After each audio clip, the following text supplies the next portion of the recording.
Railways என்று எடுத்துக்கொண்டால் அது பொதுத்துறையில் இருக்க வேண்டும். அரசே பொறுப்பெடுத்து ரயில் தளவாடங்களை அமைக்க வேண்டும். மக்களுக்கு போக்குவரத்து வசதிகளை பெருக்க வேண்டும் என்றுதான் நாம் கேட்டுக் கொண்டிருக்கிறோம். ஆனால் இன்றைக்கு ரயில்வேவை கூட இன்றைக்கு தனியார் மயமாக்குகிற ஒரு மூர்க்கத்தனமான காரியத்தை மோடி அரசாங்கம் செய்து கொண்டிருக்கிறது. எனவே தோழர்களே, நீங்கள் எல்லாம் கோலாரிலிருந்து வந்திருக்கிறீர்கள். ஒரு நியாயமான கோரிக்கைக்காக வந்திருக்கிறீர்கள். இந்த கோரிக்கைகளை இந்திய கம்யூனிஸ்ட் கட்சி, நம்முடைய கட்சி தொடர்ந்து எடுத்து வருகிறார். ஆனால் அதே நேரத்தில் நாம் மற்ற பகுதி மக்களையும் ஒன்று திரட்ட வேண்டும். கோலாரிலும் கர்நாடகாவிலும் இது ஒரு மாபெரும் பிரச்சனையாக முன்வைக்கப்பட்டு மக்களை திரட்டி நம்முடைய போராட்டத்தை தீவிரப்படுத்த வேண்டும்.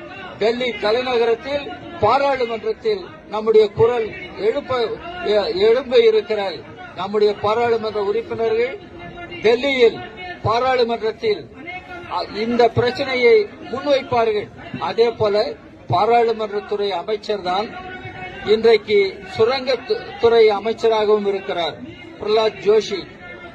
அவருக்கு தெரிந்திருக்க வேண்டும் கர்நாடகாவில் கோலார் தங்க வயல் எவ்வளவு முக்கியமானது என்பதை அவர் அறிந்திருக்க வேண்டும். கோலார் தங்க வயலை பற்றி நான் அதிகம் அறிவேன். அங்கு தமிழ் பேசுகிற மக்கள் இருக்கிறார்கள், கன்னடா பேசுகிற மக்கள் இருக்கிறார்கள்.